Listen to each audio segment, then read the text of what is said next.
of the United States on the Green Party platform. We have with us Dario Hunter and Howie Hawkins, and they're going to tell us a little bit about their campaigns, and then we'll have time for questions after the end of when everyone's done speaking, and then we'll have some time at the end when both candidates have finished speaking to ask more questions at the end. So if you have other comments or questions you want to ask, you can also type them into Facebook and I'll ask them for you.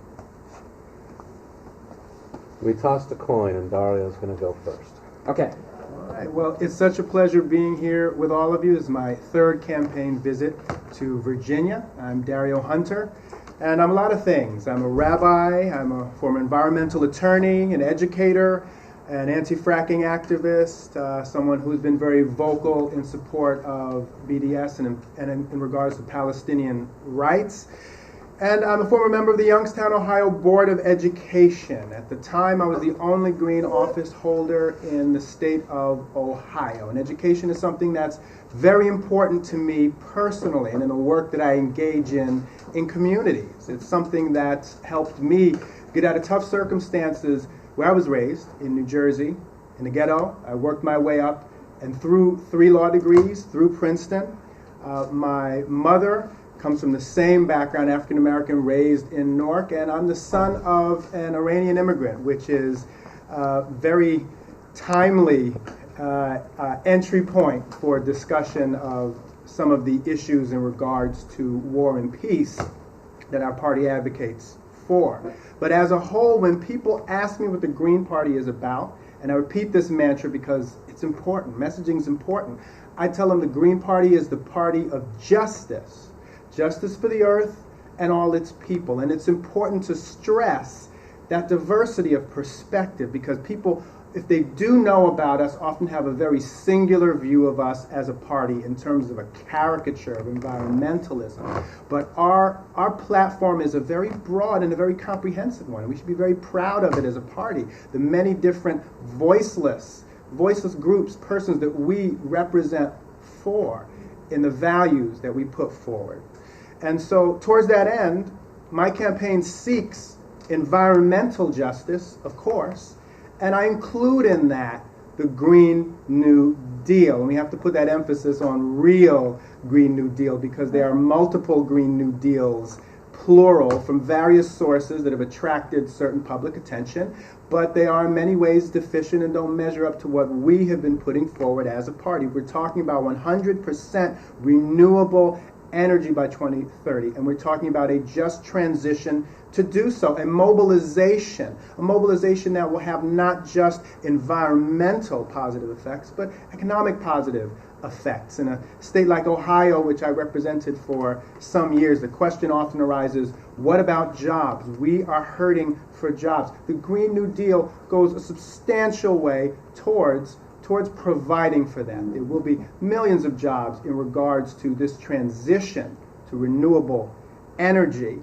And of course, there will be solutions that will help connect people to each other more fruitfully. Mass transit solutions, for instance. In a city like Youngstown, which I represented in public office, we had so many issues in terms of people who were just shut out of the basic necessities of life. No supermarket in the neighborhood, no clinics, and no way to get around, considering the average household income, which is very low.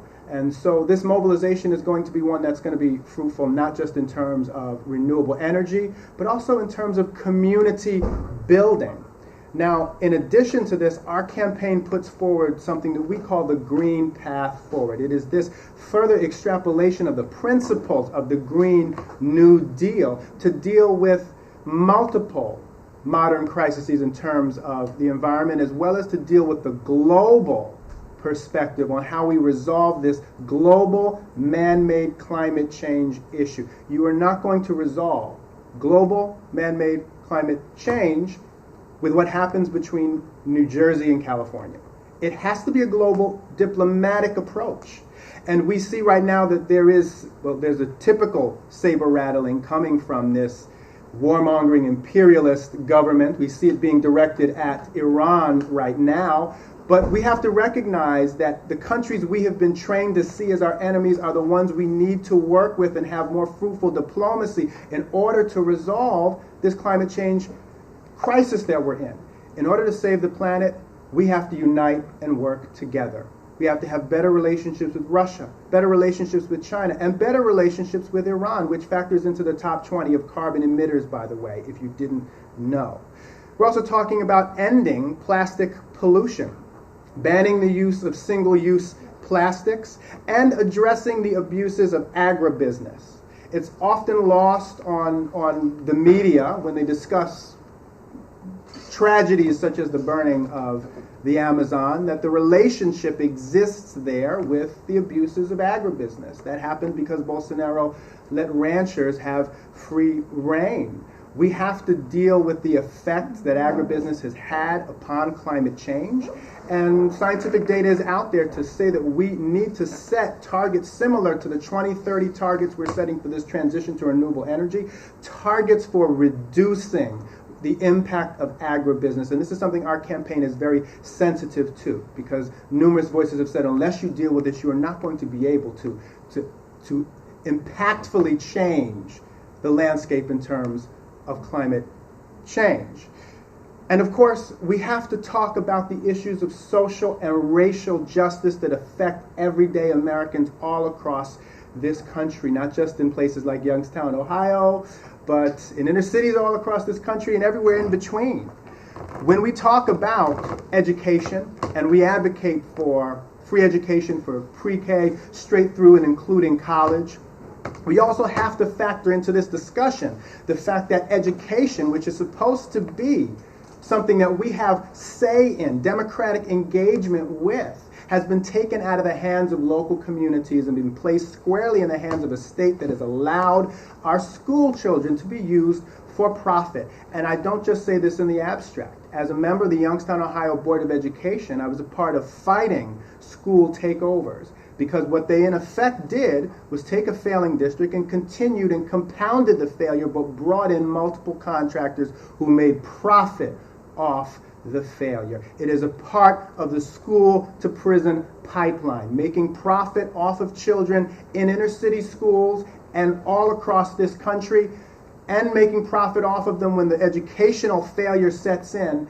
and many find themselves either in private prisons or state-run prisons where contractors are making money off residents suffering and contributing to the campaigns of many candidates in this two-party system.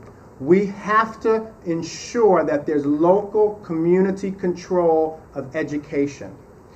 We have to ensure that there is a living wage, and many have said $15. We have to ensure that there's a $15 living wage. The reality is, if you live in Los Angeles or San Francisco, and I presently do live in Los Angeles, $15 an hour is not going to cut it. It has to be a living wage that's responsive to the realities of the cost of living, which vary widely across this country, and definitely in many parts of this country are not responsive to $15 an hour. We have to genuinely take strides towards ending homelessness. And this is something else that I see on a regular basis in California. The tent cities are legion all across the state. And it isn't exclusive, of course, to California, but it is something that's leading the rise in homelessness. This was observed in the statistics that came out from the prior year, 2019, how the rise in California is leading that. And these are some rather dire statistics that are shameful for a country saturated with so much wealth. We have the resources. We are using it in other regards. For instance, for this imperialist war machine this country's insistent upon running. We have to end police brutality, and how we end this is by ensuring power belongs in the hands of communities, just as with education. People talk about police oversight boards. Okay, I want to see police control boards. I want to see communities have the power of life and death over police persons' jobs, so that they'll be more conscientious over the power over life and death they sometimes hold literally over our citizens. And we need to end redlining. And it's strange to hear those words leave my lips, because these are statements that were made decades ago. End redlining. And people thought through the Community Reinvestment Act that that's how we were going to do that. Well, if that's the case, then why do 60% of metro areas across this country still have these racial disparities in terms of redlining? in neighborhoods. We have to genuinely ensure that the banking and finance industry is held accountable for the ways in which they are prejudicial in lending and in effect creating these lines, racial lines in communities across this country. Many of the things that I've outlined just now belong under the umbrella of what my campaign calls the People of Color Bill of Rights. This recognition that despite the rights that we have on the books, many people in this country do not experience those rights fully in real life. And we have to act as a nation to ensure that it isn't just something that's on paper or spoken of, but is genuinely experienced. Now, I've mentioned war and peace. Our country engages in a lot more war than in peace building, unfortunately. We have 800 or so bases all across this globe. It would be a shorter list to name the countries we don't have bases in at this point. And those bases are not for the sake of building peace. They're for the sake of perpetuating this imperialist war machine this country has. They need to be closed. We need to slash the war budget. And it is not a defense budget. It is a war budget. Our campaign strongly believes that we need to invest instead in peace. We need to invest in a Department of Peace for active peace building across the globe. Having that kind of fruitful diplomatic relationship will lay the groundwork for how we will be instrumental as a nation in helping to save this planet, shoulder to shoulder as equals with other nations of the world. We need to stop funding these human rights abusers. One such example, although it is not the only human rights abuser, of course, would be Israel. It's an issue that's very sensitive to me. I am, as I mentioned, a rabbi, and I was the spiritual leader of a congregation in Youngstown, Ohio, until I became very vocal about ending foreign aid to Israel over its human rights abuses and refused to retract those statements. And it became a national and an international story, even. The fact that I was rather speedily sacked for that position, which I don't regret. Silence equals death. And being silent on this issue just compounds the misery happening to Palestinians that is ongoing at the hands of the Israeli government. We got to end interventionism and the colonialism this country engages in. One example, certainly not the only, would be Puerto Rico. I believe strongly in the independence of Puerto Rico. I believe that the U.S. needs to stop colonizing Puerto Rico, but it's certainly not the only form of colonialism this country engages in. And speaking of colonialism and interventions, I mentioned that I am the son of an Iranian immigrant. And so what's happening right now touches me in a very personal way. I have family in Iran, and we correspond regularly, so I have concerns for them on a personal level, but even if that weren't the case, they would all still be human beings. And we should all have concerns for human life. This administration doesn't share the concerns, unfortunately, that we have as green activists, the concerns that would prevent us from otherwise engaging in the kind of warfare that this government has engaged in. These targeted assassinations, this primitive approach to engaging with other countries, it must end. And it is not the first foray of this country into Iran's affairs. They, in effect, squashed the effort towards democratic government when it didn't square up with their interest in oil in Iran decades upon decades ago. They have been intervening regularly in the affairs of countries such as Iran, and their interventions are often bloody, as they were in Chile and as they have been recently in Bolivia. This must come to an end. The U.S. must cease its intervention in other countries in its efforts to overthrow their governments and must engage in more fruitful relationships with the rest of the world. We must end U.S. aggression and imperialism. Right now, there should be conversations happening between us and other countries about how to save this planet. That's what should be happening. So, to close, what are we going to need going into 2020? All of those things that I've enumerated, they reflect the values that we share as a party. But how are we going to reflect all of that in a way that is going to get us where we need to be as a party to get that message to more people, to actually bring about change? We are going to need, in 2020, a dynamic, loud, insistent voice to get over the din of all of the people who will be attempting to shout us down. Those who will be saying, why don't you just get out of the way, let the Democrat handle this. We have to get rid of Trump. Well, we can't forget how Trump got here in the first place, because people were consistently told over and over again, pick the lesser of two evils. And so the greater evil got even greater and the lesser got a little less. And that's how we ended up with what we saw in 2016. And that's how we ended up with Trump. We have to be very upfront and vocal about how our message is a message like none other that you will not receive from the two parties, and a vote for us increases and amplifies that message so we can bring genuine change to this political system. Our campaign also believes in doing this in communities all across this country. That's why we've mounted an effort called See Greens Lead. I know in my community, being an elected leader gave people a sense of what it meant to have leadership from the Green Party. What does it represent?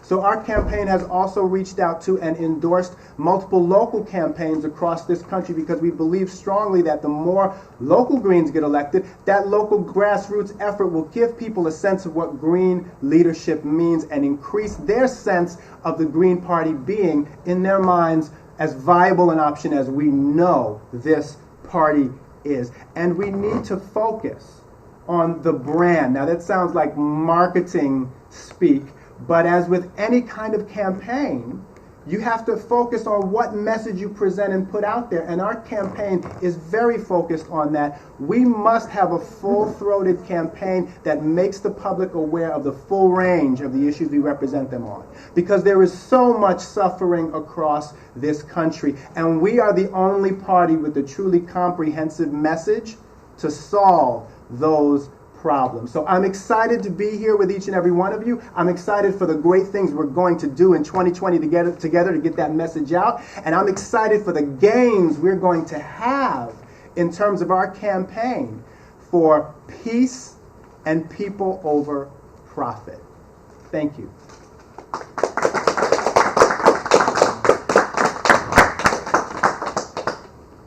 Well, good afternoon. It's good to be here with the Virginia Green Party.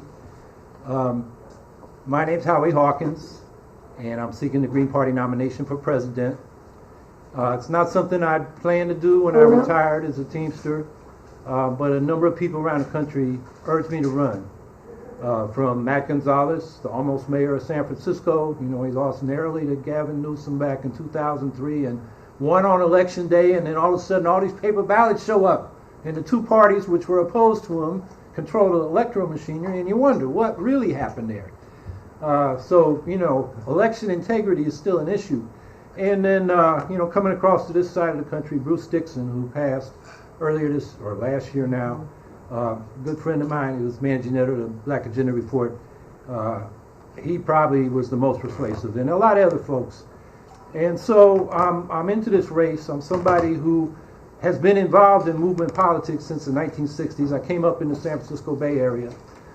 Civil rights movement, anti-Vietnam War movement, the cutting edge of the environmental movement. We were a little chauvinist back then. We think everything started in the Bay Area. It was at the leading edge at that time. I have a little different perspective now. I haven't lived on the east side of the country for a while. But I got swept up into that, and I've decided very early that we need another party. 1964, I'm in California. Ronald Reagan, and my family was Republicans. They were these Midwestern Republicans. They had a farm in Indiana and came to Chicago. And, you know, their idea of Republican politics was stay out of stupid foreign wars, watch the people's money, civil rights, you know, the party of Lincoln, and otherwise leave us the hell alone. And here was Ronald Reagan running around New York, California saying we got to repeal a fair housing law, the run for fair housing law that had just passed. And the Republicans had a referendum to repeal it. And they got it repealed that year, 64. That's the Goldwater year. That's when the white backlash was consciously organized by the Republican Party. And so I said, well, let's see what the Democrats are going to do. You know, to my family, they were the Dixiecrats. They were the racists. And they had a choice with the Mississippi Freedom Democrats or the Dixiecrats and who would get seated. And Johnson sent the liberals, Humphrey, Mondale, Joseph Rao, to go tell the Freedom Democrats, you're going to have to wait. We'll give you 2 token seats. You can walk around the delegations, but we're going to let the Dixiecrats vote. So I'm saying, where's my party? I'm 12 years old.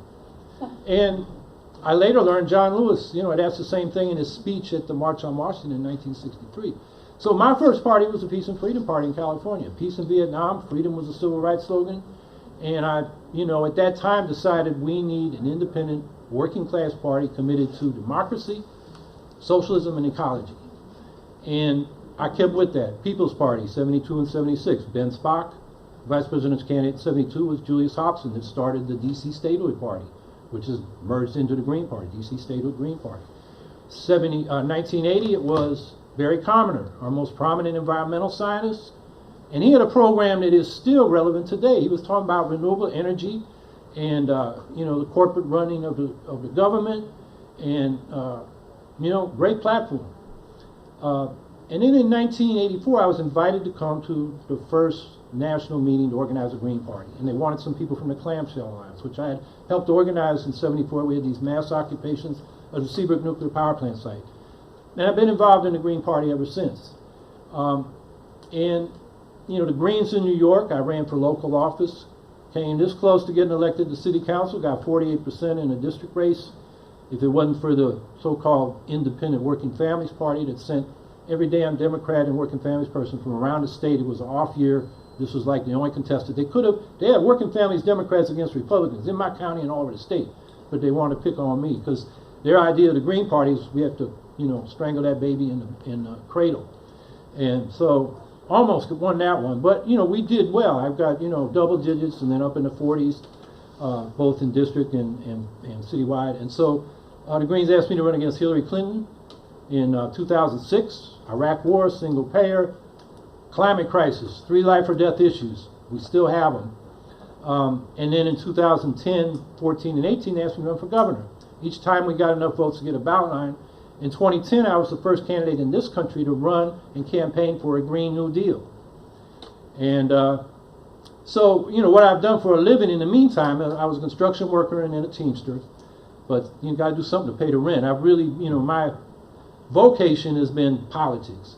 And really more movement politics than electoral politics. I've run so many times I can't believe it, because I think mass, nonviolent, direct action is what really forces change. We need independent politics because otherwise our movements are taken for granted. Because if the default is to vote for the lesser evil, then the Democrats know they got us in their hip pocket and they're going to ignore us. But when we got 5% when I ran for governor in 2014, Governor Cuomo, he had wanted to get more votes than he got in 2010, more than his daddy ever got as governor. He was getting ready to run for president. And at the end of the election, he said, oh my God, the Greens got 5%. What were they talking about? They were talking about a ban on fracking, a $15 minimum wage, paid family leave, tuition-free, higher public education. And Cuomo moved on all those issues. The latter one he didn't really, but he had Bernie Sanders out there, giving his stamp on a program that's really just a little scholarship program on top of once you try everything else. But in any case, that's how we can leverage change. We don't have to win the office. We win votes, and then people got to listen to us. And what's really disturbing about this election is so many progressives, even a lot of Greens, are like saying, oh, we got to get behind, hitch our wagon to some Democrat because we got to get rid of Trump. And what they're doing is silencing their voice, their own demands. And they're going to get taken for granted. And the Democrats are great at letting, Bernie Sanders or AOC give speeches, but the corporate Democrats make the decisions. And we can run down the issues and explain that. So what I've been doing in this campaign is there are a lot of issues, and we're going to have question and answers, and you can ask me about any of them. But the top 3 issues to me are life or death issues. First of all is the climate crisis. And this is a green audience, so I don't need to convince you anything about that. I would just remind you of some recent work by Kevin Anderson with the Tyndall Climate Center in Britain, and Schellenbacher. I was trying to look up his name on my phone. It's a German name, Schellen something. And they both, and he's with the Potsdam Institute for Climate Change in Germany, they both come to the conclusion that if we get to 4 degrees Celsius rise in global temperatures, and remember Jim Hansen, our foremost climate change, says if we get to 2 degrees, the positive feedback loops like Arctic ice melting and methane releases from the tundra are going to get us to 4 degrees anyway. We get to 4 degrees, the carrying capacity of the planet will be so bad that we'll lose 90% of human population, along with all the other mass extinctions. I mean, this is unprecedented catastrophe that we're facing. And Trump, of course, calls climate change a hoax. But you know what? The Democrats act as if it's a hoax. You know, they took our brand, the Green New Deal, our signature issue over the last 10 years, and they diluted the content. You know, Alexandria Ocasio-Cortez and Ed Markey put in their non-binding resolution for a Green New Deal, and all the nonprofits are mobilizing around that. Well, you know what's missing? The ban on fracking and new fossil fuel infrastructure, which is the frontline demand. If we don't stop the fracking and the new fossil fuel infrastructure, we're going to be burning fossil fuels for decades.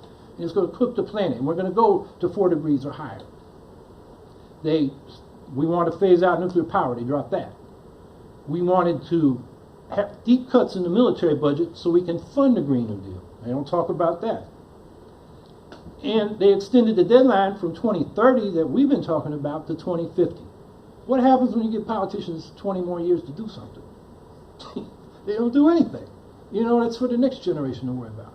So even with the watered-down non-binding resolution, Pelosi won't even let them vote on it in the House. She says, oh, it's a green dream. And, of course, wily old Speaker McConnell, or Leader McConnell, said, oh, half you Democrats are running for president. Let's get you on a record. And Schumer says, oh, it's a trick. Called it a trick. He said, all you Democrats should vote president. And all the good little Democrats did, except 4 of them voted with the Republicans no on the Green New Deal, the watered-down Green New Deal. So what does that tell us? We're not going to get a Green New Deal from the Democrats.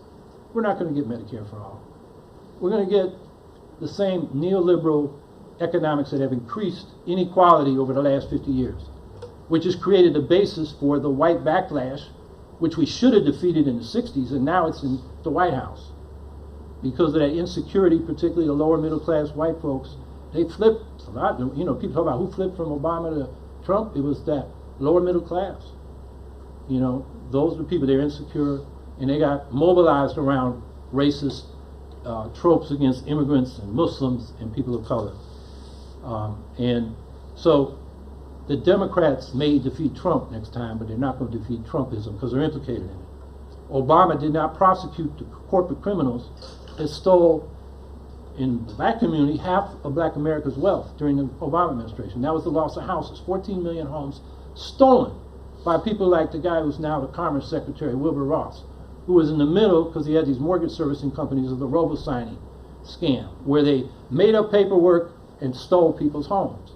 And who set it up? Mnuchin, One West. Massive predatory lending toward blacks and Latinos and Asians, particularly in California, and then targeting them again for foreclosures. So the corporate criminals, because the Democrats wouldn't prosecute them, are now, you know, running the economy. And you could go through the same thing on the war criminals. Remember the Obama administration said, oh, we're not going to look back? We were torturing people. That's against our laws. It's against international law. The torturers are now back in the Trump administration. Elliot Abrams. You know, John Bolton was in there. There are a whole bunch of them. So I don't want to hear that we gotta get behind the Democrats to save ourselves from Trump, because the Democrats are implicated in Trumpism. So first issue is climate change. So we're talking about an eco-socialist Green New Deal. We're talking about doing what we did during World War II, where the federal government took over or built a quarter manufacturing capacity in order to build what they called the arsenal of democracy to defeat the Nazis and the other fascists. We need to do nothing less to defeat climate change. So we need a public energy sector, a public rail corporation to build high-speed rail, electrified freight rail, and rebuild the trolleys that we had in every damn city and small town in this country between 1900 and 1930. I mean, we're 100 years, we're going backwards. I mean, driving around, running these traffic jams, they didn't have them back then. You know, I read about Socialist Party conventions back in the, 19-teens. They all went on trolleys, and working class people could afford it. And they didn't run into traffic. They got there on time. So this is stuff we can do, but it's got to go through the public sector. If we just put out, some regulations and some subsidies and incentives, of course, the vested interests are going to resist. The utilities, they got a servo-mechanical grid. They don't want to go to a smart grid, which is necessary for distributed production of solar and wind energy. until they wear out their servo mechanical grid. They're going to obstruct. And of course, the Koch brothers and the Exxons, you know, they're not going to reinvest their earnings in renewables. We got to take them over. So the Green New Deal is about it. We call it the Green Economy Reconstruction Program. And it's got to be done through the public sector. It's got to be planned, just like we did during World War II, to, you know, build up the arms industry. We had to in that emergency. And the other part of it, and this is what we've been talking about since 2010, is economic justice, an economic bill of rights. The thing that Roosevelt called for in his last two State of the Union addresses, 44 and 45, the civil rights movement picked up on to try to revive with the March on Washington in '63, the freedom budget they submitted to Congress, and then King with the Poor People's Campaign. And that's a job guarantee, a guaranteed income above poverty. You know, you fill out your tax form. If you're below the poverty line, you get checks from the government to bring you back up above it. That's how that would work. We could end poverty now that way. It's not that expensive. And they had, you know, the debate, the Poor People's Campaign was marching in Iowa and saying, talk about poverty. So the only one that said anything was Buttigieg. He said, we should talk about poverty. But nobody had an anti-poverty program. Next bill, right, is housing. And the way we're going to solve that is the private housing market has never provided affordable housing for everybody. Never even came close. And now it's really bad. You know, Los Angeles, you know, that big, what is it, 60 or 100,000 just off downtown, a little bit to the east. Yeah, I've looked at that. It's unbelievable. You know, that is totally inexcusable. We've got to do public housing the right way. It's got to be mixed income, like they do in Europe. You know, the city of Vienna is 60% social housing, they call it. And when you have that proportion of public housing, then the private housing has to compete, and the rents come down even in the private market. And we got to do it right. So it's mixed income, it's a jobs program, it's a clean energy program, because they'll be powered by clean energy and it'll use materials that'll sequester carbon. And it needs to be massive. In fact, if you go back to the way they were talking about the Economic Bill of Rights and the Civil Rights Movement, the housing program was the biggest part of it in terms of expenses. Put people to work, you know, give people that had bad housing. At that time it was bad housing, not so much homelessness, you know, good housing. Health care for everybody, improve Medicare for all. I've got a position paper. We want a national health service, not just national health insurance, more like the UK model than the Canadian model, because we can have better cost containment and better accountability. This is a bill that Ron Dellums put in. Back in the 70s, it was a choice between the Nixon bill, which is what we got with Obamacare, the Kennedy bill, the middle of the road bill, which was what we got now with single payer insurance. And we call that the Great Leap Sideways. There was a famous article back then. Because the pharmaceutical industry and the private insurance industry would feed at the public trough of insurance. And they could multiply their income by multiplying services, fee for services. If we have a health service and elect local boards to which the medical system in the community has to be accountable, then they got to answer to us. And the doctors are on salary. The hospitals and clinics are public institutions. They operate at profit to provide public benefit, they operate at cost to provide public benefit, not for profit or income maximization. We have nonprofits that maximize income. And look at the salaries of your nonprofit insurance companies, and you wonder, you know, what the hell are these executives doing? Because they're getting high six figures, even seven figures. And then the other right is education, from pre-K and child care through higher education, adult education, technical schools at public institutions. New York City did that at the City College from 1848 till 1975. We've done this before. And then a secure retirement. The baby boomers have had stagnant wages since the 70s. Healthcare, housing, and college for their kids has gone through the roof.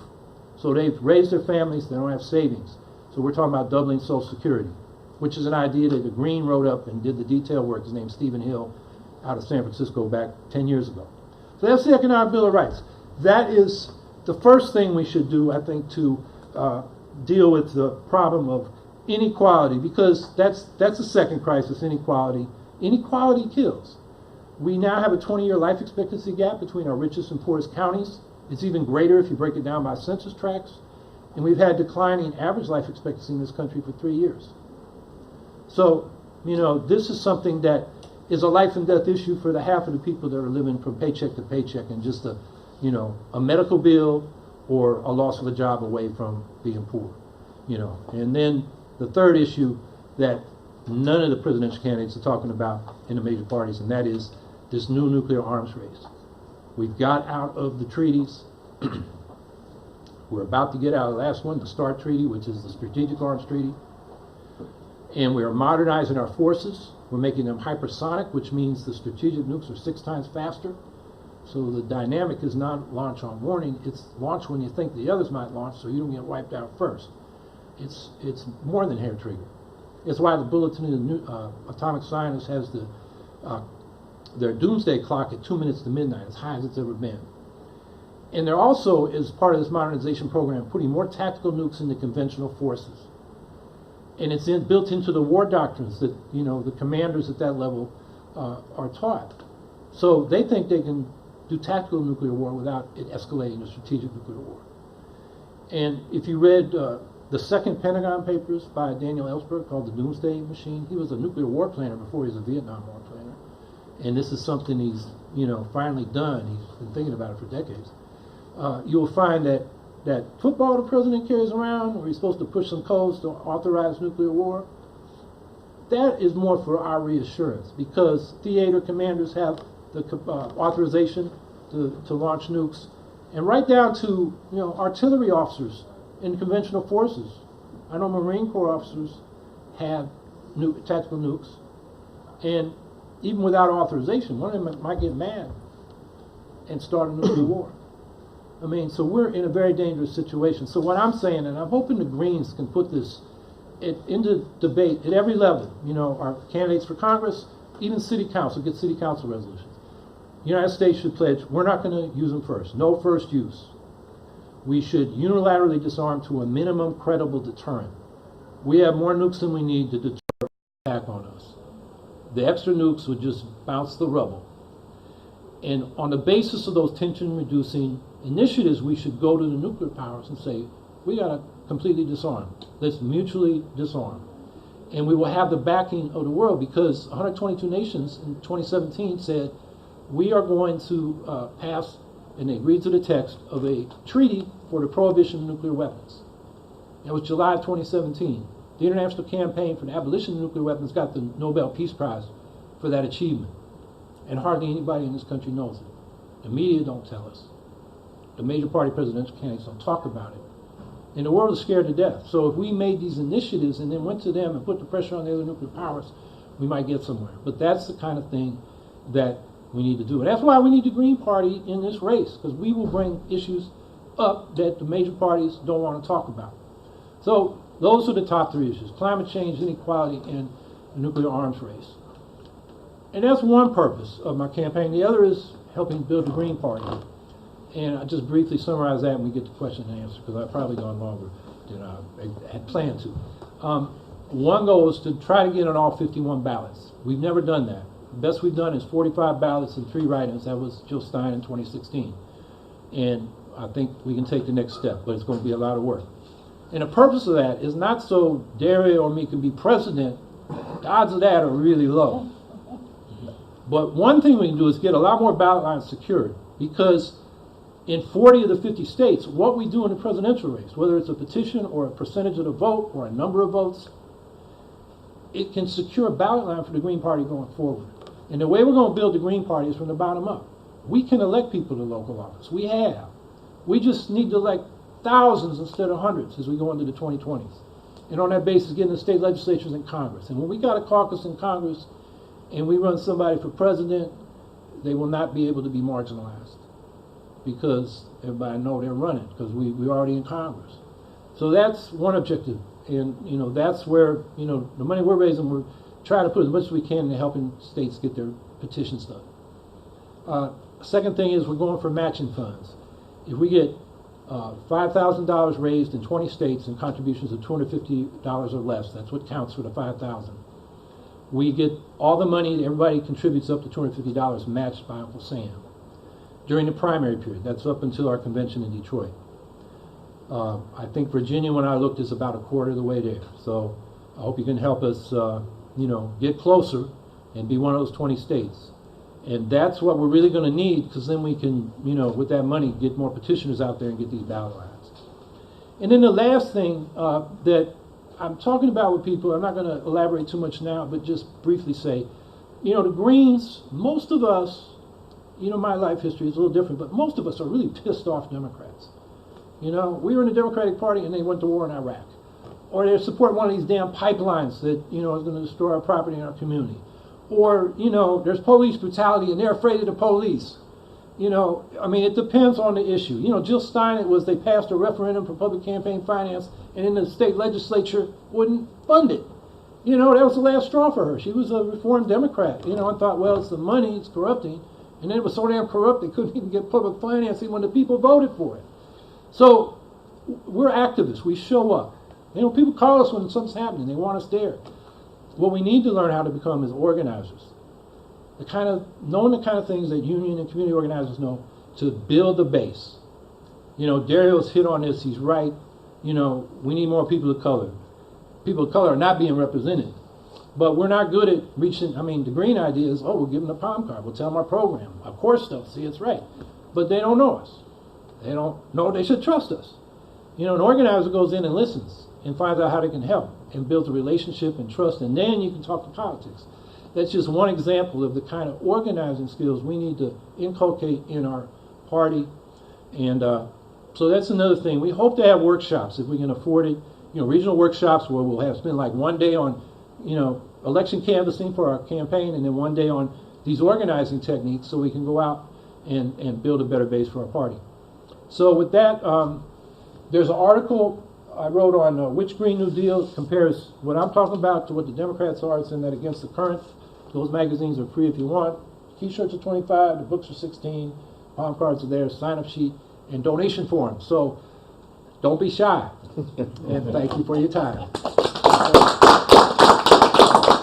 We have some folks who are joining us remotely. I'd like to give them the first chance, because otherwise it's difficult for them to break in. Tina, are you there with us? Tina, you still with us? If she's not, I got her questions through the Facebook feed. Oh, okay, good. All right. Then I'm going to go ahead and turn this off if she's not here, so we don't get interrupted. There we are. Okay.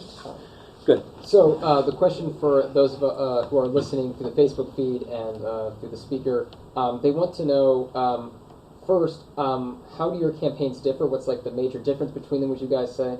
And then what is your campaign donation policy in terms of what kind of donations are you willing to receive? Well, personally, my approach is not to pair myself off against any other candidates. I feel like in this race, we all have something to offer. We're all Greens, we're all activists, we're all moving in the same direction. We have our own different perspectives on it, though. I would say that the standout aspects of my campaign happen to be the fact that we are taking, for one, a more global approach and comprehensive approach to dealing with the multiple environmental crises we're facing on a global scale, that the Green path forward is just more substantive in terms of how we're going to diplomatically solve this climate change problem, that we're taking this global approach because we are oriented and focused on saving the planet, and we need to have those relationships with other countries in fruitful ways that we have not focused on before. We're also very much focused on giving a voice to the voiceless, and the many communities that we've discussed don't necessarily feel represented, including not always represented within our own party. We have some work to do. We have work to do, fellow Green activists. Our platform speaks to a lot of the issues that Americans face, whatever walk of life you come from. But the presence in terms of diversity isn't always there, despite how wonderful our platform is. And we need to work on that. So we are focusing on that, those social and racial justice issues, not exclusively, but we're amplifying that to account for the fact that I would say that our messaging on that definitely needs some work. We're also focused on doing that organizing work and this idea of building up through locals, that hashtag See Greens Lead campaign. As the only person running for president for the Green Party nomination who has held elected office as a Green before, this is something that's very important to me because I've seen the effects of it firsthand, what people see when they see Green leadership represented in elected leadership in their communities. So that's something that's a big focal point for us. I would also say that a major distinction happens to be the fact that as a campaign, we've laid out very upfront this platform plank of dealing with the disparity in rights for many minority communities in this country. Our People of Color Bill of Rights is a major platform plank distinction.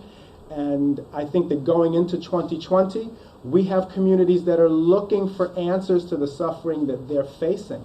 And they want to hear those answers front-loaded. They don't want them buried behind any other kind of rhetoric or tucked into a larger plan that doesn't directly address their issues. The issues they're dealing with are long festering. We see in the Democratic race there's discussion about reparations, and it hasn't been mentioned yet in this discussion, but the Democratic candidates are talking about it, paying it lip service, except for Bernie, who said absolute no on it. But that's a long simmering issue, 400 years plus issue, and we've got a clear stance on that. Our candidate needs to be advancing it, and our campaign is. Now, in regards to donations, it reflects our campaign's focus on green values.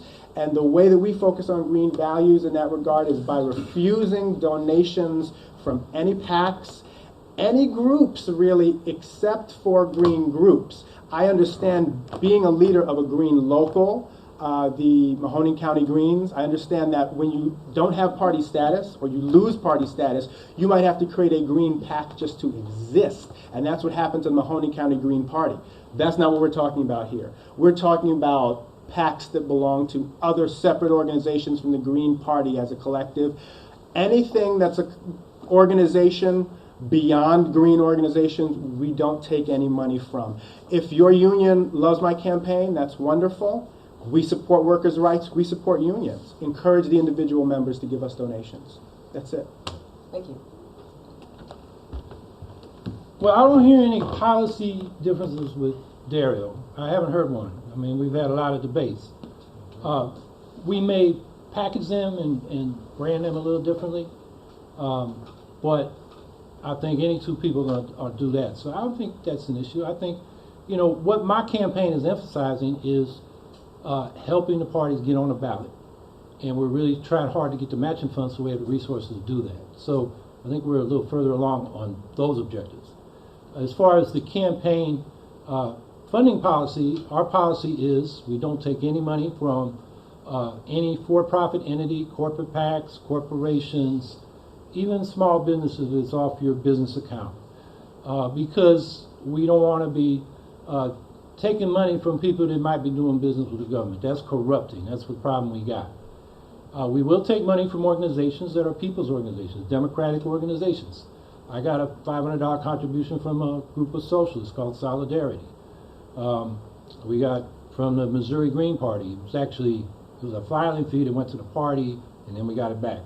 So that is technically under the FEC, that's a political committee. There's no political action committee, it's just a political committee, which PACs are, what we call PACs vernacularly. And so to me, that's a class question. You know, if you're a community organization, a peace organization, a union, you know, a group of socialist activists, and you want to support a candidate, I think, you know, we should welcome their support.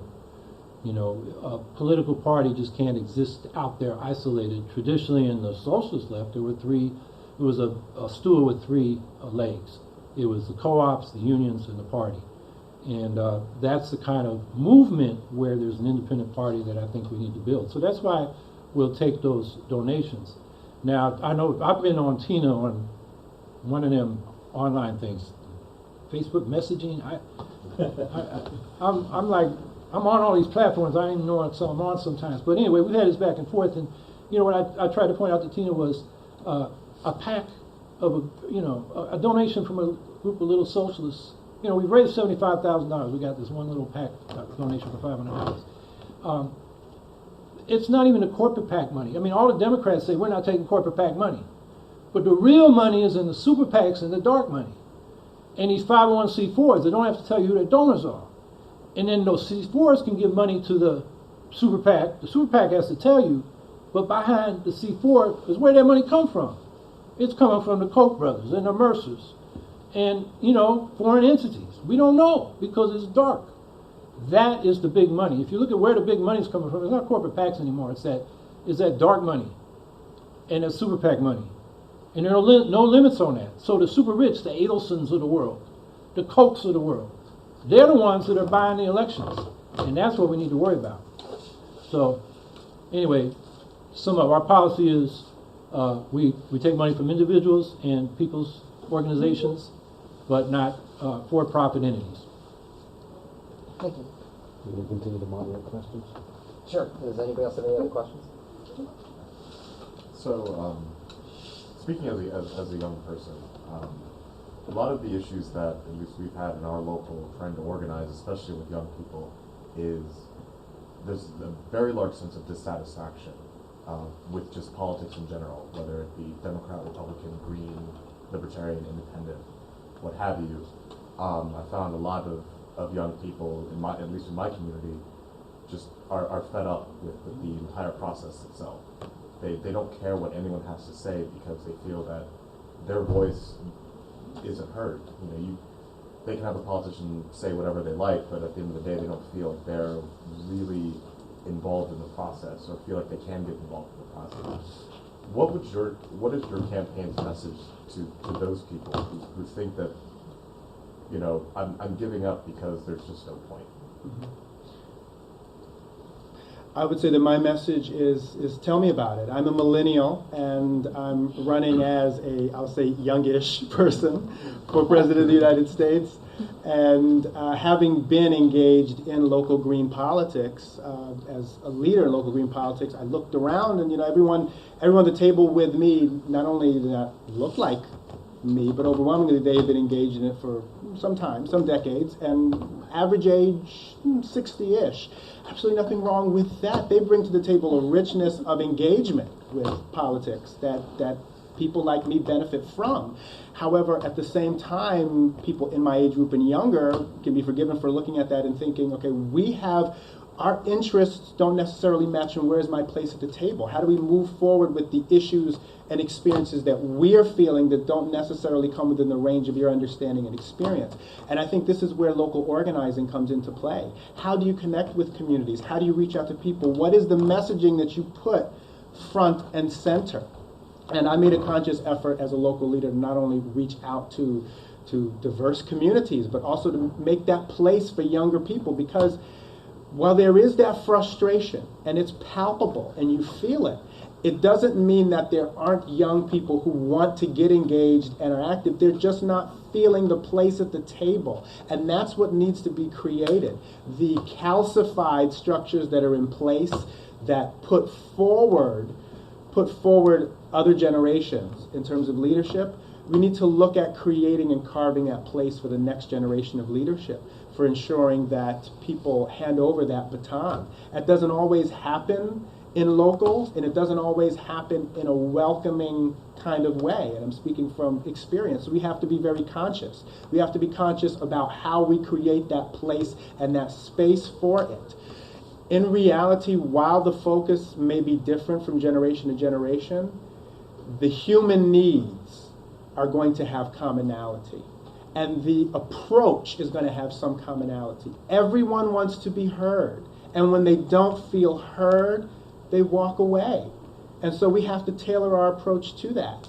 And we're not always, I won't say this for everyone, but in my experience, our chapters aren't always experts at doing that.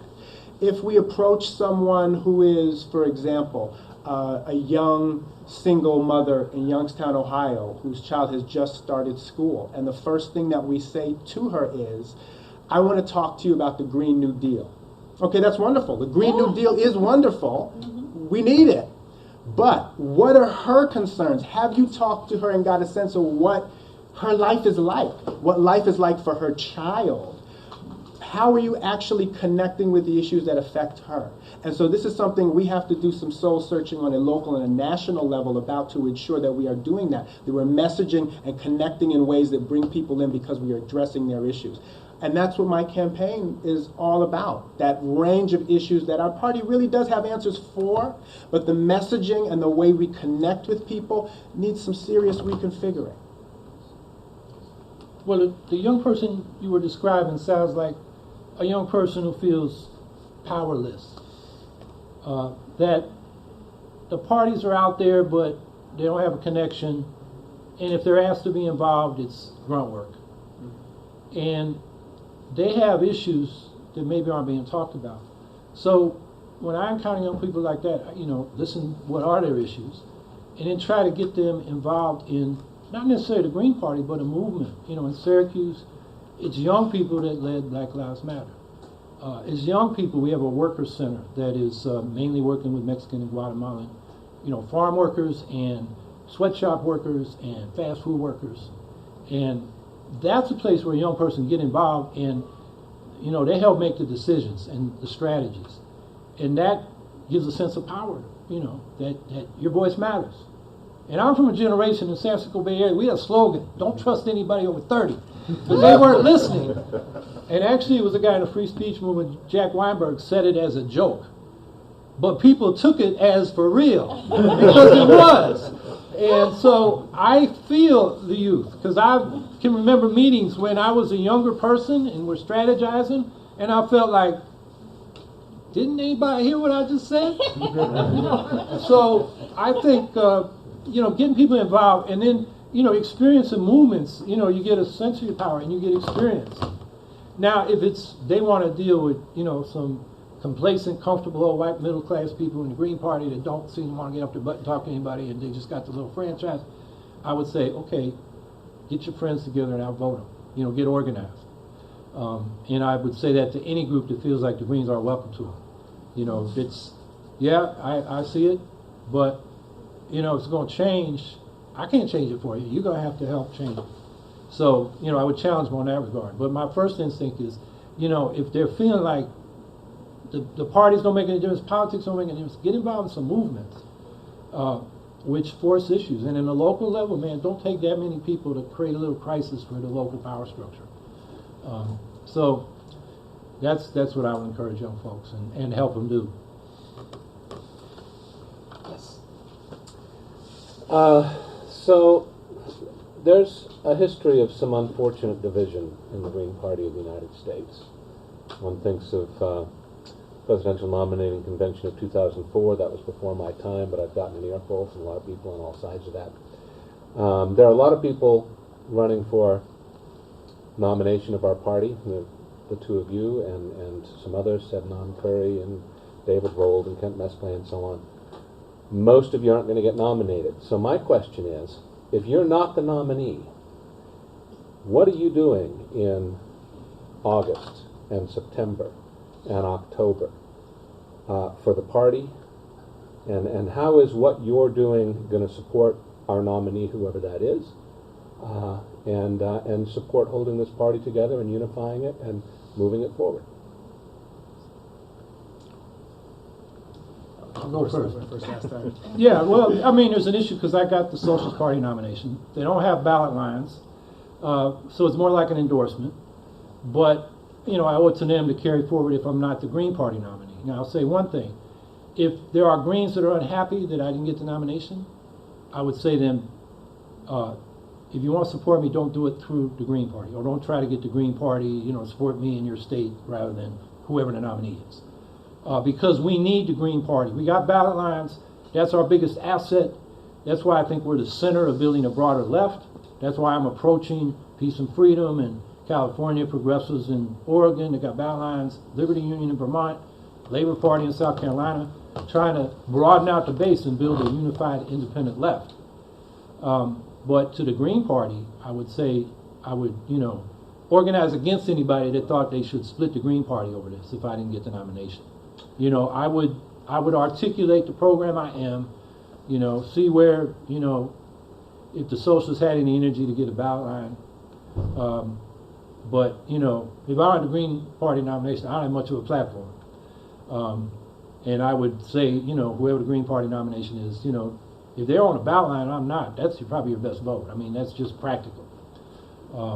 So, I will be positive, because to me, I've been helping build the Green Party since '84.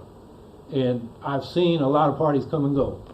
The new party, which became the Working Families Party, which is not an independent party, it's an adjunct to the Democratic Party.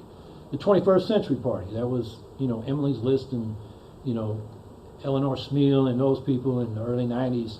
and Clinton got elected. They thought they didn't need a party anymore.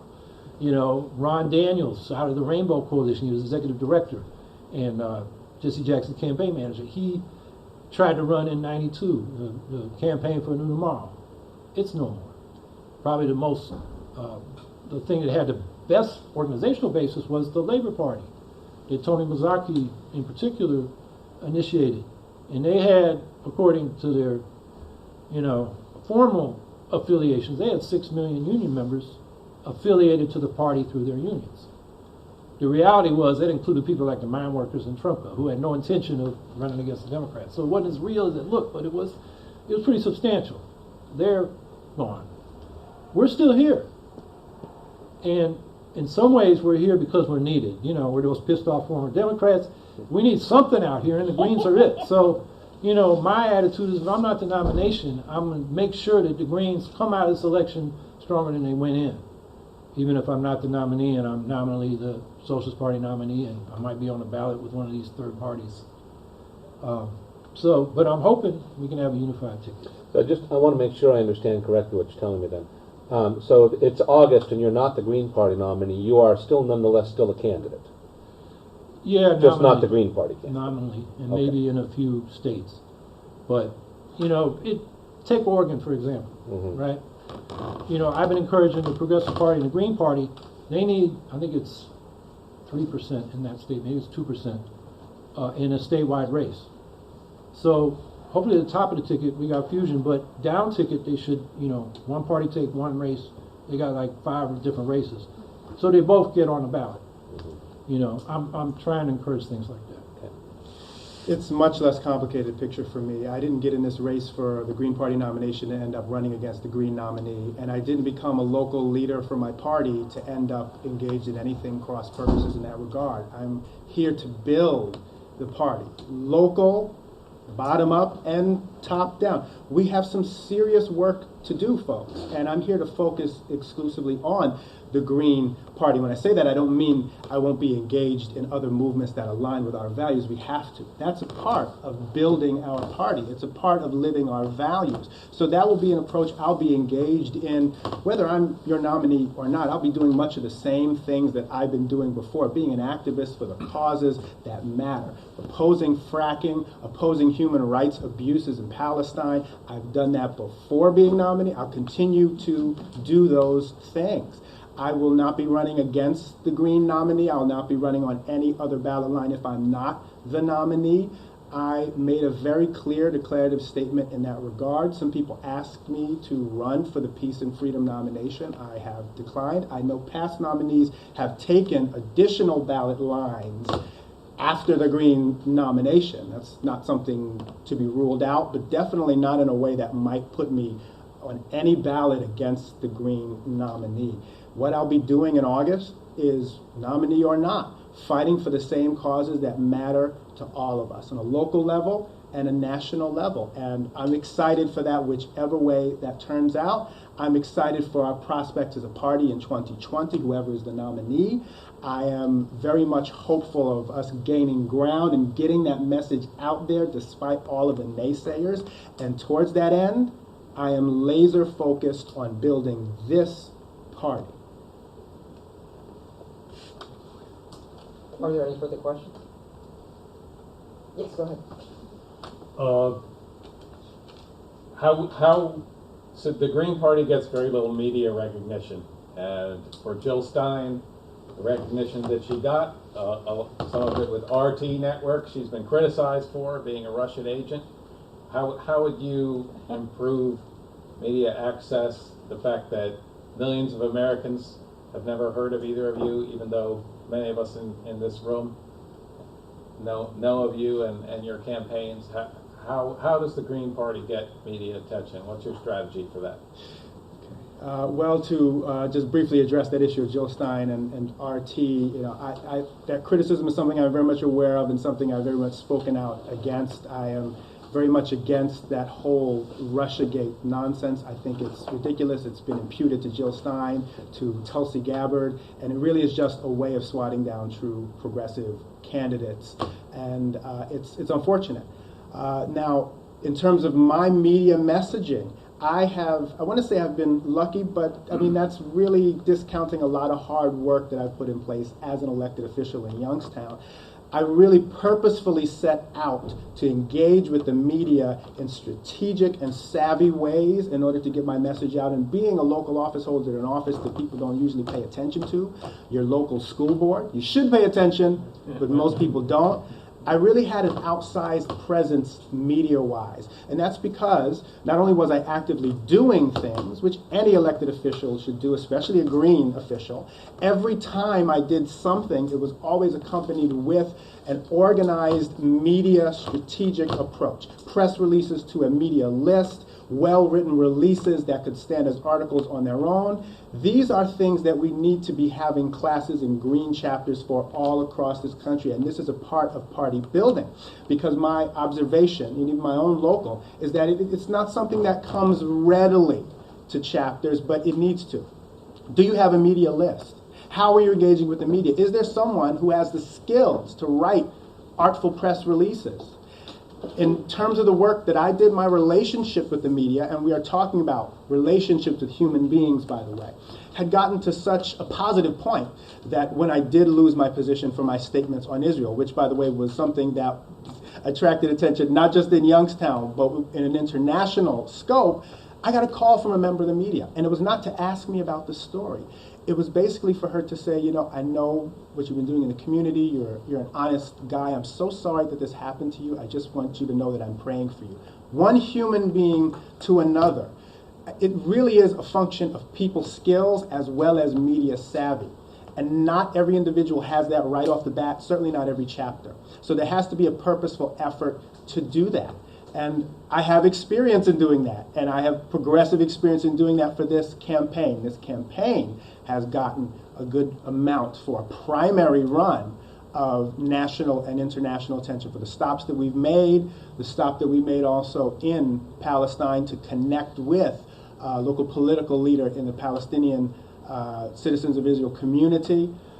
This is something that we are very much focused on and have the savvy and the skill to do, and we're going to continue to bring that to the table beyond winning the nomination. Well, first with the RT question, and people call me a Russiagator, and I consider that a smear, like calling Jill Stein a Russian asset is a smear, because you Google Russiagate, and it's mostly about people criticizing the Democratic narrative about Trump and Russia, which is that it cost Hillary the election and that it justifies a warlike attitude toward Russia in foreign policy. And I don't subscribe to either of those. I put out a statement about the Russia, what I call it, the Russiagate distraction, that made that clear. But that don't stop people to smear me, because they got probably other reasons. They're supporting, you know, Jesse Ventura or Tulsi Gabbard or somebody. So that's one issue. I did, in the famous Primo Nutmeg interview, say that, you know, we talked about Jill going to the RT Gala in Moscow. And, you know, my point was, you better ask a lot of hard questions. What's the agenda for them? Because they are, you know, Russian state media. And one of the people on the discussion said, there might be a picture taken, and that'll overwhelm everything you say, which is what happened. You know, Putin sits down for a minute, snap a picture, he moves on. Our Sputnik puts it out, and it's picked up by our media and puts it out on behalf of Sputnik, which is kind of ironic. So that is an analysis of what happened. You know, I think they set her up. Maybe they didn't, but that's the conclusion I come to. Now, I would go on RT. I went on Chris Hedges' program. I'm doing an interview on the Green New Deal tomorrow in New York City with them. And I think we got to be, you know, savvy dealing with the media. I think what Dario said is right. We got to build relationships with journalists, so that we need to tell them a story, a narrative about our campaign over the course of time. And a lot of times they won't pick up our new, you know, tell them a narrative through media releases and just keep hitting them.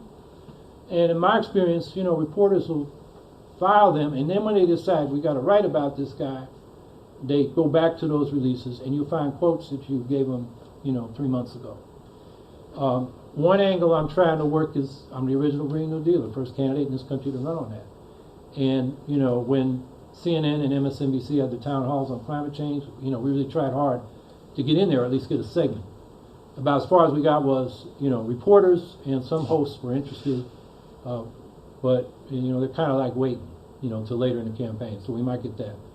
I think we can get some media. I think that's something we've been weak on in the past, our presidential candidates, who put out statements, Twitter, we do social media, but we're not doing those news releases to national political journalists to let them know we're out here and we're speaking and we're active and we're campaigning, and we got an interesting story to tell. That's Dario's, I think, really important point. We can get coverage if we're news and we're interesting. I mean, in New York State, we built good relationships with all the major newspapers and reporters, and part of that's because, I mean, the reporters tell us, man, your news releases I read because they got real substance. And, you know, most of the typical news release you get from the major party candidates, or even the nonprofits that are involved in movement work is, you know, here's the basic statement, then they give you 6 people with quotes, you know, and never use them. I don't even know why they put out those releases, but, you know, they like our releases. So I think we can get media coverage. Now, it's going to be biased. We ran in 2018. I have more coverage in 2010 for the Green New Deal than I got in 2018 running for governor because of damn Trump. I mean, we had a guy running for attorney general, a prominent civil rights lawyer. If you go to HBO and that Show Me a Hero miniseries about desegregation in Yonkers, he's the lawyer that fought that on behalf of the NAACP for decades. And he's in that, you know, or somebody portraying him. New York Times has covered him for 35 years. And so his press secretary is a former anchor for a TV station, news anchor in New York City. And the anchor finally calls the New York Times, what the hell's going on? You're not covering my guy. And they said, well, we just decided we're not covering the Greens this election. That was policy. And at some point, I got to get it all documented and put it out somewhere where it shames the New York Times. But so I think we have to recognize the uphill battle for us, but it's not impossible. And, you know, if we tell them a good story, you know, reporters, the journalists, the people actually writing the stories, they want to do it. You know, they got to fight their editors and producers. So that's a matter of partly building a record of, you know, people covering us. I mean, Monday I'm interviewing with a leftist magazine out of Germany. They're going to probably print it in German. I don't even understand what they print, but I have to find somebody who can translate it for me. But, you know, when they look and see, oh, other people are covering these candidates, maybe we should. So I think those are some of the strategies we've got to do. And about the locals, you know, every local should have a media list, a media person. You should know who the reporters are, and you should build a relationship. And even if they're biased toward you, or you think they are, but it's maybe their editor or producer, you know, just treat them with respect as reporters. And when they have to cover you, at least they'll probably give you respect back. I'm going to get in trouble for doing this, but, you know, we had a candidate, Cynthia McKinney, and if somebody wrote something bad about her, she wasn't going to talk to them. That's not the policy, because, you know, they wrote bad stuff. It was the Atlantic Constitution. And she didn't even get her side of the story in. I mean, most of the journalists will let you at least give your answer. And she said, I'm not answering them. And, you know, we shouldn't be doing that. Go ahead. Yes, in my local, in Fredericksburg, we sometimes run programs that help the lower income community and so forth. Like we gave out food, free books, and hygiene products when we can, when the churches aren't able to do those projects. And a lot of those people that come into our programs are, they have mental health crises, like they can't naturally work because they have mental health problems, or they're stuck on drugs, or they do have a job, but it's not enough to pay for a living space at all. I was wondering what you would do to address the homeless community's concerns. Well, at the federal level, you know, we got to recommit to public housing and do it the right way, like I was talking about earlier. I think the other thing we need to talk about is universal rent control. You know, during World War II, while we're putting all our resources into the war, nobody's building housing, and the rent started going up, so the feds put a cap on it. And that's the immediate relief, so people aren't pushed out of their homes by, you know, gentrification and displacement, because that's mainly what's, you know, where people are losing their homes. So that's federal policy. At the local level, It depends on the city, you know, what your city's doing. But a lot of cities' attitudes is, we got to get the homeless out of here. I mean, I got 4 cousins in Hawaii. They tell me they know homeless people that some city on the West Coast gave them a ticket to Hawaii. And what Hawaii's doing is giving them the ticket back. Oh. You know, they're getting pushed around. They're criminalizing being homeless instead of solving the problem. So I think, you know, public policy, I mean, the Greens aren't big enough to be a charity to take care of all these programs. Now, doing the kind of things you're talking about is really important in building people's trust. Black Panther Party, although they couldn't sustain it because it was so labor intensive, but I mean, the stuff I saw them doing in Oakland when I was coming up was amazing. You know, the free breakfast, and you know, that's a program. They embarrassed the government, so the government took over the school breakfast. And you know, sickle cell anemia, escorting seniors when they cashed their Social Security checks so they wouldn't get robbed for their money before they got to the grocery store.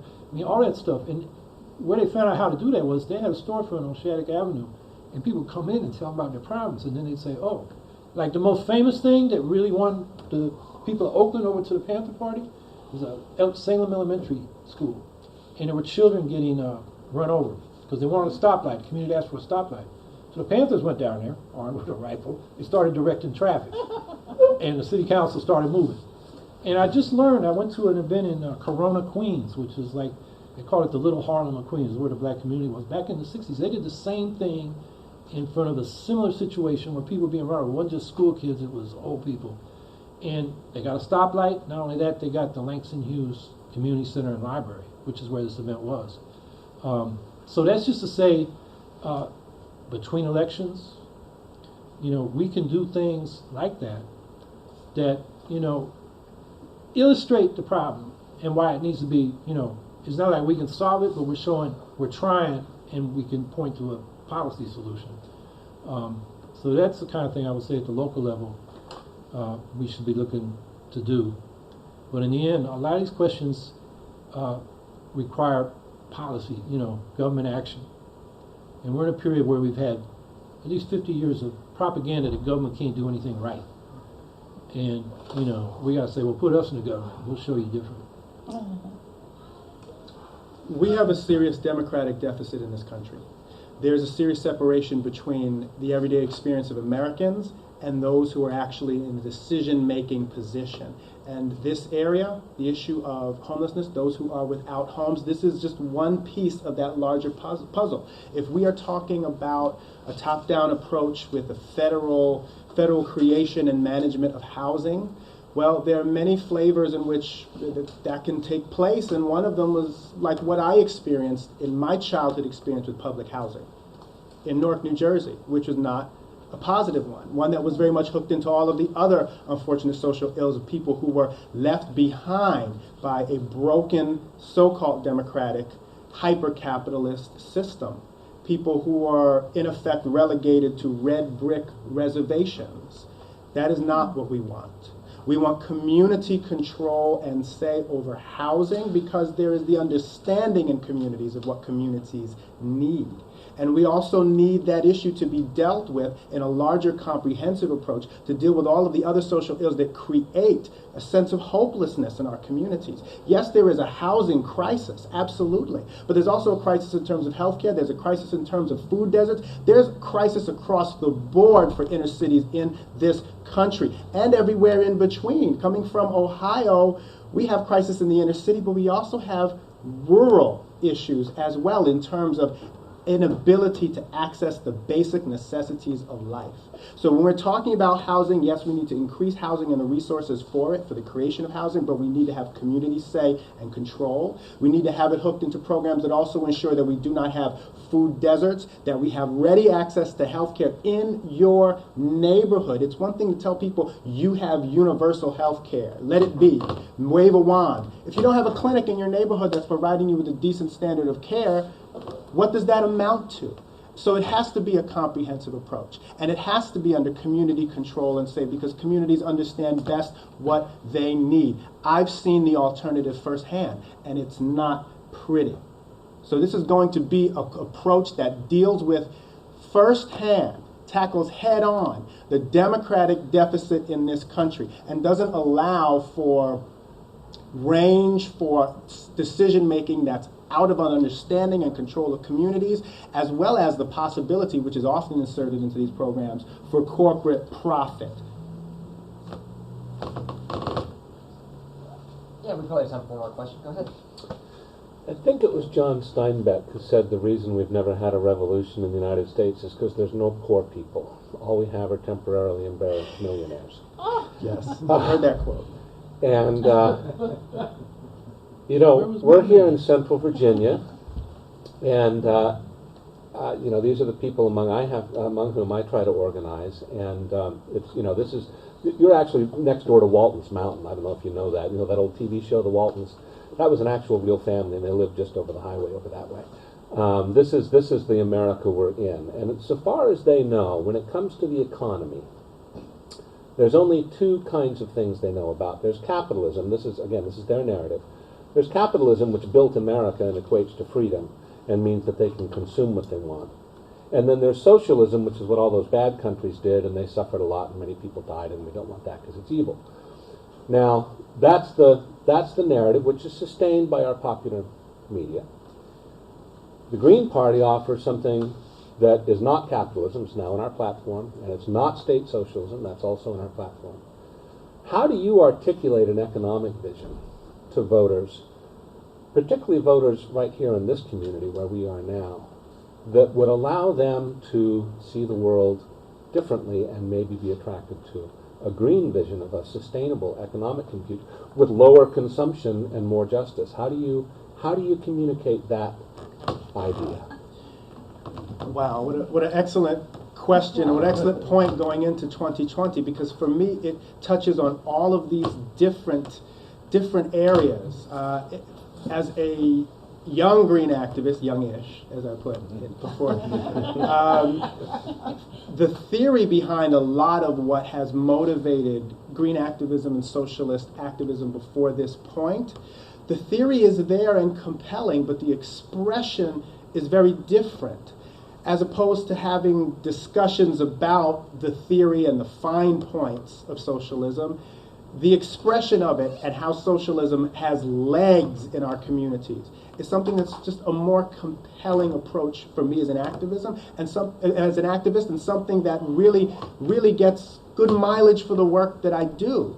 And it goes back to the earlier point about meeting people where they are, talking to them about the issues as they affect them. When I talk to people wherever they are about a living wage, no one disagrees with me about the need to move towards a living wage that takes care of the needs, the real world needs of all Americans. When you layer it with socialist theory, you might have back and forth and disagreement and discussion, but when you discuss that basic point, people agree with it. I think of the person who is in that photo that some of you may have seen that says, "Get your government hands off my Medicare." Okay, there's a disconnect there. They understand the social good of Medicare, but beyond that, the whole theory of it, where it comes from, all that, lost in translation and lost in the jingoism of the many people who are attempting to demonize and vilify what is in effect just an effort to ensure that everyone has their basic needs met. Housing, healthcare, education, a living wage, all of these things. When you talk to people in line to vote for early voting in Youngstown, Ohio, where they have been hurting for jobs since the 70s and the steel industry bottomed out, and you talk to them about workers' rights, about union rights, about a living wage, they're on board. And all of those things come under our platform, its eco-socialist approach. But they're not theoretical. They're the real world struggles of real people. When you talk to people about those struggles, they're receptive. Overwhelmingly, most Americans really do agree with the positions we're putting forward. And that's the excellent, bright, optimistic point in all of this. So what is the challenge? How we approach them, how we engage with them, how we meet them where they are. Go out into the streets, connect with them in their community organizations. Go out to local churches and organizations and get that messaging out there. Moving beyond the theory to the real world experience and the practice. I don't see the challenge with that kind of positioning. My campaign doesn't. It just requires the footwork, the legs, and the active approach. Yeah, I think our popular presentation is about concrete programs that people like universal health care, living wage, tuition free at a public college. And people, generally like those programs. Now, they get called socialist by the two major parties and the media. I mean, you saw Wolf Blitzer, always asking, how you going to pay for it if it's a domestic social program, but not if it's a war? And so then, that gets the discussion engaged. And so when it comes and you have the opportunity, first of all, I would say to people that think capitalism built this country, no, workers built this country, including the enslaved people, before emancipation. And it wasn't that system. I mean, okay, so the country built up under slavery. Oh, you want to go back to that? It's not the system, it's the people. And you're talking to the people, I'm open, they're working people. You built this country, not some ism. Now, what is capitalism? It's a bunch of private tyrannies. When you go to work, the boss tell you what to do. You have no right of speech, assembly. If you don't have a union, you might have a little, if you do have a union, you might have a little bit that's set aside at certain times, off the workplace, or, at break time in the cafeteria, and they don't even like that, they might fight you on that. So, we're about freedom. Freedom to control your work process, and freedom to appropriate the full value of your labor, because you get a fixed wage if you're a worker, and the people that own the thing, you can work harder, you make more money for the bosses, not yourself. Mm-hmm. In a socialist system, that's about economic democracy, which can be private or cooperative, or it can be a public enterprise, but it's about democracy. So, let's kind of break down what we're talking about. I mean, that's the kind of conversation I would try to have with people, and hopefully scramble their minds about the stereotypes and the tropes that keep getting thrown out there. And it's it's an uphill battle, because it's been thrown at us for I've been saying 50 years, but you read some of the history on that. The right wing started organizing their think tanks during the New Deal, under Roosevelt, on how to get back.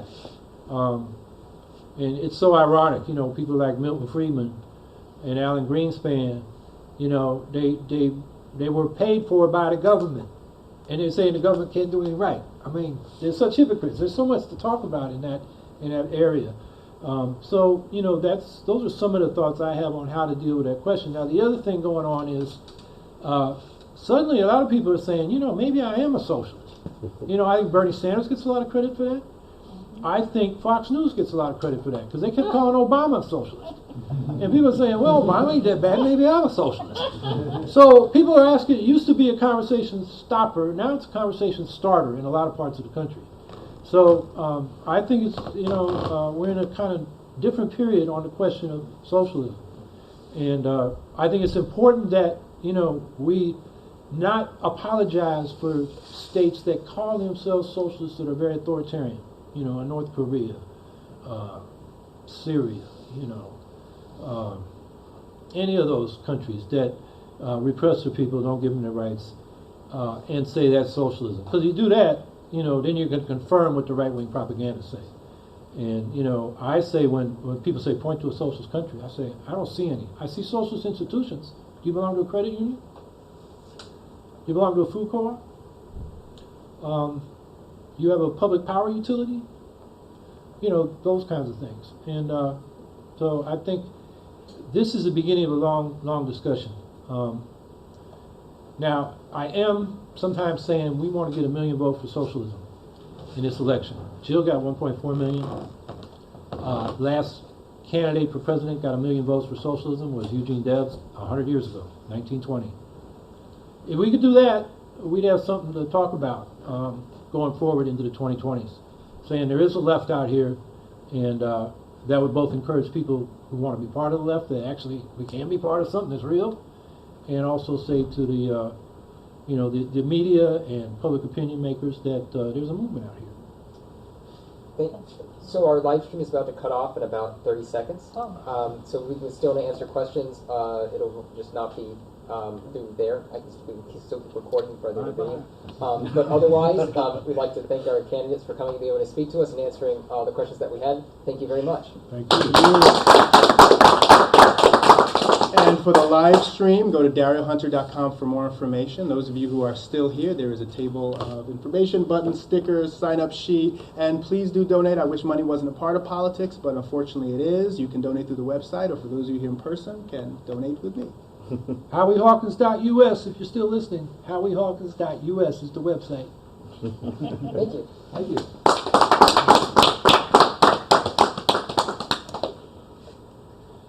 So Diane, you had something. Oh, I was just going to ask about banking. If you have any positions about our banking system or changes that you'd like. I'll start with that one. You can start with a lot of them. Well, I think we need public banks that answer to the people. Not necessarily replacing all, private banks. In North Dakota, they have a state bank. It's been there 100 years, 101, 102 years now. And they are more community banks.